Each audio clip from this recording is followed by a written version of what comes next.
এই তেহেরিটা চোখের পলকেই রান্না করা যাবে, এটা এতটা সহজ। এই রেসিপিতে রান্না করে দেখতে পারেন, স্বাদ মন্দ না। ব্যাচেলারদের জন্য এটা দারুণ রেসিপি। তেহেরি রান্নার জন্য 1 কাপ তেলের সাথে দিয়ে দিচ্ছি 1 কাপ পেঁয়াজ কুচি। পেঁয়াজটা একটু নেড়েচেড়ে ভেজে নেওয়ার পর এখানে দিয়ে দিচ্ছি কিছু আস্ত গরম মশলা। তেহেরিতে আজকে আমি কোনো বেটে মশলা দেব না, আস্ত গরম মশলাটা দিয়েই রান্না করে নেব।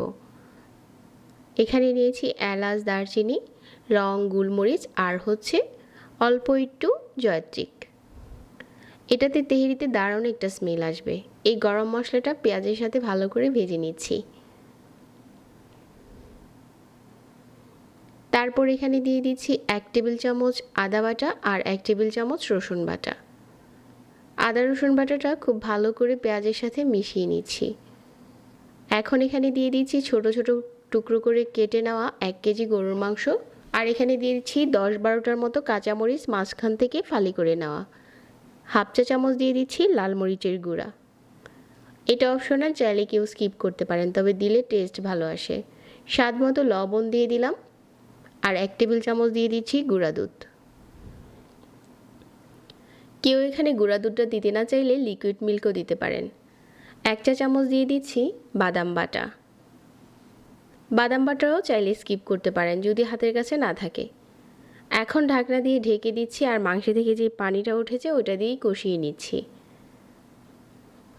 এই সময় চুলার আঁচ একদম কমিয়ে রাখতে হবে, যাতে মাংস থেকে যে পানিটা উঠেছে এটা দিয়ে মাংসটা পুরোপুরি সিদ্ধ হয়ে যায়।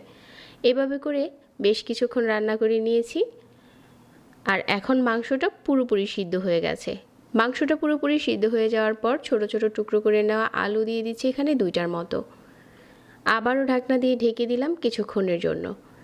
এখন আলুটা নরম হয়ে এসেছে আর এই পর্যায়ে ঢাকনাটাকে সরিয়ে একটু নেড়েচেড়ে মিশিয়ে নিচ্ছি আর এই মাংসটাকে উঠিয়ে একটা বাটিতে রেখে দিচ্ছি। প্যানে যে তেলটা ছিল এটার উপরে চাল দিয়ে দিচ্ছি আমি এখানে 4 কাপ। আমি 1 কেজি মাংস আর 1 কেজি চাল নিয়েছি। কাঁচামরিচ দিয়ে দিলাম 4-5টার মতো আর স্বাদ মতো লবণ। এই তেলের সাথে চালটা একটু ভুনে নিচ্ছি। চালটা একটু ধৈর্য সহকারে সময় নিয়ে ভুনবেন, তাহলে তেহেরিটা খেতে বেশি ভালো হবে। এখন পানি দিয়ে দিচ্ছি 6 কাপ। 4 কাপ চালের মাঝে আমি এখানে 6 কাপ পানি দিয়েছি। পানিটা অবশ্যই মেপে দিতে চেষ্টা করবেন। একটু নেড়েচেড়ে মিশিয়ে নিলাম আর যখন ফুটতে শুরু করেছে ওই পর্যায়ে হচ্ছে চুলাটাকে বন্ধ করে দিয়েছি। এভাবে করে দমে রেখে দিয়েছিলাম 1 মিনিট। এখন ঢাকনা সরিয়ে উপরে ঘি দিয়ে দিচ্ছি আর দিয়ে দিচ্ছি যে মাংসটা উঠিয়ে রেখেছিলাম ওইটা। তারপর এখানে দিয়ে দিচ্ছি 1 চা চামচ গোলাপ জল আর 1 চা চামচ কেওড়া জল। এটা অপশনাল, হাতের কাছে থাকলে দিতে পারেন, তাহলে টেস্ট ভালো আসবে, আর না হলে স্কিপ করতে পারেন। এভাবে করেও তেহেরিটা রান্না করা যায়। এখন ঢাকনা দিয়ে ঢেকে কিছুক্ষণ দমে রেখে দিচ্ছি, তাহলে রাইসগুলো একদম ঠিকঠাকভাবে হয়ে যাবে আর তেহেরিটাও অনেক ঝরঝরে হবে। এখন আমাদের তেহেরিটা রান্না করা প্রায় শেষ। দারুণ স্বাদের একটা তেহেরি আপনি অনেক কম সময়ে রান্না করতে পারবেন। আর আজকে যে প্রসেসটা দেখিয়েছি এটা একদম ইজি। যাদের কাছে আজকের রেসিপি ভালো লেগেছে পেজ ফলো করতে ভুলবেন না। আবারও চলে আসবো নতুন রেসিপির সাথে। সবাই ভালো থাকবেন। আজকে এখানেই বিদায় নিচ্ছি। আল্লাহ হাফেজ।